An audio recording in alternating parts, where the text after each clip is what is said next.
Welcome back, everybody, to the Bay Area's go-to real estate channel. My name is Derek Langfield, and today we are going to be talking about the worst neighborhoods in San Francisco. Stay tuned.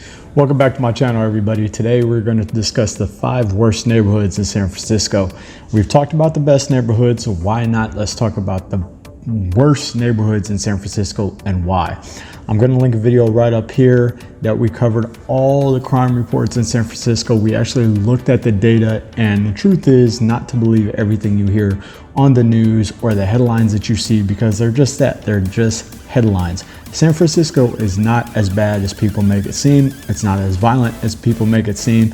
It's really no different than any other major city that people enjoy living in and visiting. But today I want you to be informed, so stick around to the end because our videos are always jam-packed. So without further ado, let's talk about the 5 worst neighborhoods in San Francisco. Number 1, everybody knows. Number 1, of course, is the Tenderloin. We're not going to spend too much time on it because almost everybody knows, visitors or locals know, that the Tenderloin is the worst neighborhood in San Francisco. It has its share of problems, from homeless to robberies to violent crime to open air drug use. The list goes on and on.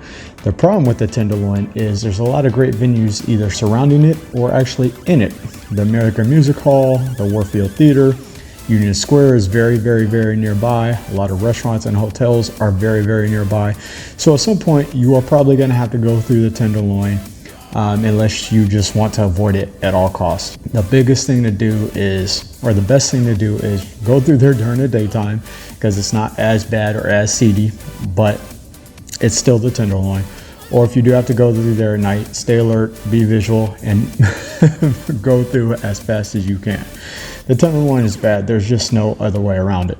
Number 2 is a neighborhood that, again, most people know about. Now, at one point, I believe it was the murder capital of the United States. So in that sense, crime has actually gotten better there. It's not as bad, but it is still a neighborhood that makes this list, and we're going to combine those two, and it's going to be Hunters Point and Bayview, because they're essentially the same thing. Particularly known for gun violence, it's also where Candlestick Park or 3Com or whatever you want to call it, where the San Francisco 49ers and San Francisco Giants used to play. It's that neighborhood. Now, if you're a tourist, because the sports teams no longer play there, chances are you're probably not going to go to Bayview or Hunters Point, because it's not a great tourist location. But if you're looking to move to San Francisco or relocate, you may see this as some of the most affordable parts of the city, and that's because of the location that it's at. Now, again, people have bought into this place. The neighborhood has changed slightly. A lot of people have bought residence there. Investors have bought places there.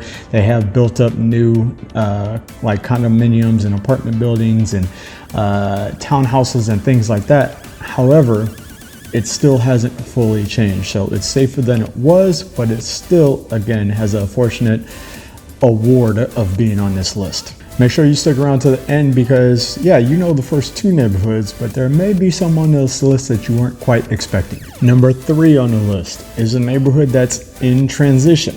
Much like Hunters Point and Bayview, it's gone through a bit of a change recently. Just has more change and more transition than Hunters Point and Bayview, and that is the Mission District.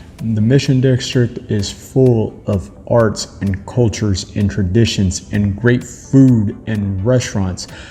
It's an amazing place to be if you like that kind of atmosphere, but there are some very sketchy parts of it, especially if you go out late at night. Now, usually the Mission District is just full of people, because everybody's out enjoying nightlife and the restaurants.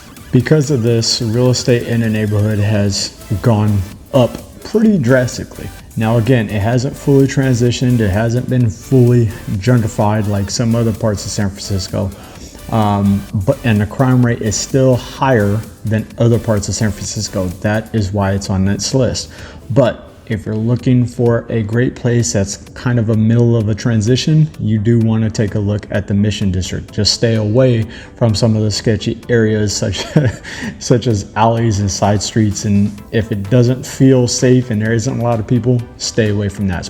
The Mission District is one of those places that report a lot of, I say, petty crime, like theft or break-ins or vandalism, not so much as violent crime such as murder or rape or assault. As we make our way down the list, we are now getting away from, again, violent crimes. Now, because there's a lot of crime reported doesn't necessarily mean that they're all violent. They can be considered petty crimes, theft, robberies, car break-ins, things like that. Again, frequently happening in tourist locations or where there's a lot of vehicles parked.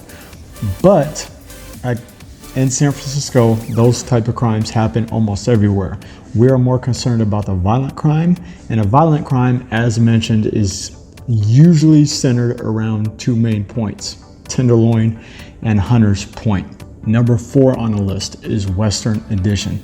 You may know Western Addition for being where Japantown is, full of Japanese restaurants and culture and tradition. But again, it does have a lot of petty crime, and it also does have muggings, unfortunately. So for that, it does make the list. Hey Simba, he's just trying to get some rest and I'm disturbing him.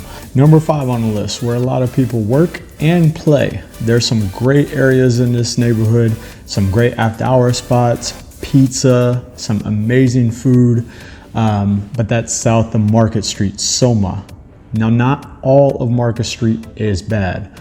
From about Powell Street to the Ferry Building, pretty good. We're specifically talking about the areas between like 5th and 10th. In these areas, you do have the Oregon Theater, Civic Center. It's a commuter-friendly location with Civic Center and BART station. But again, it is a little bit sketchy. You will have homeless, you will have some open air drug use, you will have car break-ins. So just be careful. I do recommend Soma though as a place to look at if you are thinking about relocating here. But again, with any major city, it does have its issues. That's it for today's video. I hope you got some value out of this. Please like and subscribe to the channel. Helps me grow, helps get the word out. And as always, if you have questions regarding Bay Area real estate, you want my buyer's guide, you want my seller's guide, if you just want answers, contact me. Information is always below. We'll see you on the next one.